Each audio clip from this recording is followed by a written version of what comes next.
Halo, namaku Erina Fitrania, NIM 1282037, Prodi Meteorologi, Institut Teknologi Bandung.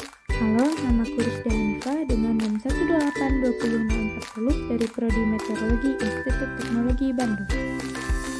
Apakah kalian pernah mendengar istilah massa udara? Mungkin beberapa dari teman-teman ada yang sudah pernah mendengar dan bahkan ada yang pertama kali baru mendengar istilah massa udara. Nah, sebenarnya apa sih massa udara itu? Nah, untuk mengetahui lebih lanjut, mari kita simak penjelasan berikut.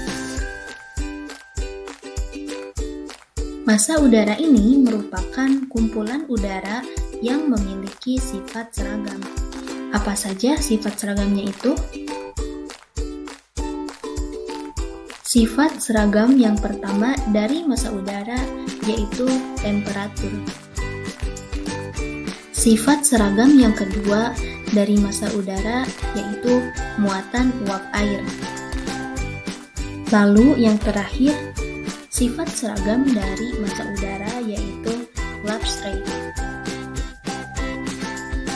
Massa udara juga mengalami dua macam perubahan. Pertama, secara termodinamik yang terdiri dari pemanasan atau pendinginan permukaan, penambahan kelembaban, hilangnya kelembaban, pemanasan atau pendinginan radiatif. Yang kedua, terjadi perubahan secara dinamik, yaitu terdiri dari yang pertama ada percampuran turbulen, yang kedua ada pengangkatan atau penurunan skala besar. Tentunya massa udara memiliki karakterisasi, yaitu massa udara maritim, yaitu massa udara yang terbentuk di atas lautan. Hal ini menyebabkan massa udara bersifat lembab. Lalu ada massa udara kontinental, yaitu massa udara yang terbentuk di atas daratan dan bersifat kering. Lalu massa udara polar, yaitu massa udara yang bersifat dingin. Lalu selanjutnya ada massa udara tropikal, yaitu massa udara yang bersifat hangat. Lalu selanjutnya yang terakhir ada massa udara arktik, yaitu massa udara yang berasal dari lapisan es kutub sehingga bersifat sangat dingin. Berdasarkan 4 karakterisasi massa udara tadi, maka dapat kita kombinasikan dan akan menghasilkan 6 tipe massa udara. Yang pertama ada CP atau continental polar. Massa udara ini memiliki karakterisasi seperti 1.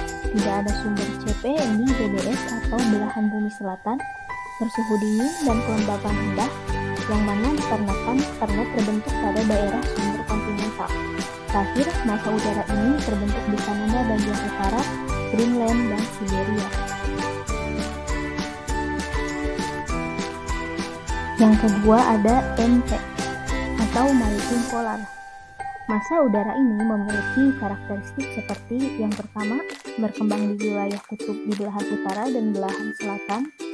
Yang kedua, mengandung lebih banyak uap air daripada massa udara CP. Yang ketiga, curah hujan yang tinggi. Hal ini dapat terjadi saat udara dipaksa untuk mendaki lereng gunung atau terjebak dalam pengaruh siklon. Yang ketiga ada CT atau continental tropical. Massa udara ini memiliki karakteristik berasal dari daerah kering serta gurun di lintang menengah dan bawah, temperatur cenderung hangat dan kadar airnya sangat rendah, memiliki kelembapan terendah. Yang keempat ada MT atau maritim tropical. Massa udara ini memiliki karakteristik bersuhu hangat, bermuatan uap air yang tinggi, berasal dari sel bertekanan tinggi pada samudra subtropis pertengahan Atlantik. Lalu yang kelima ada CA atau continental arctic, yang mana massa udara ini memiliki karakteristik yang pertama berasal dari samudra Arktik, yang kedua memiliki sifat yang kering dan sangat dingin, dan yang ketiga memiliki stabilitas atmosfer yang sangat stabil. Lalu yang keenam ada MA atau maritim arktik. Massa udara ini memiliki karakteristik yang pertama berasal dari laut Arktik atau tutupan es. Yang kedua, hangat dan lembab pada permukaan, tetapi dingin pada tempat tinggi. Lalu yang ketiga, stabilitas atmosfernya tidak stabil. Nah, itu dia pembahasan mengenai massa udara. Kita sudah membahas apa itu massa udara, proses perubahan pada massa udara, dan tipe dan karakteristik pada massa udara. Semoga video kali ini bermanfaat bagi teman-teman semua. Terima kasih.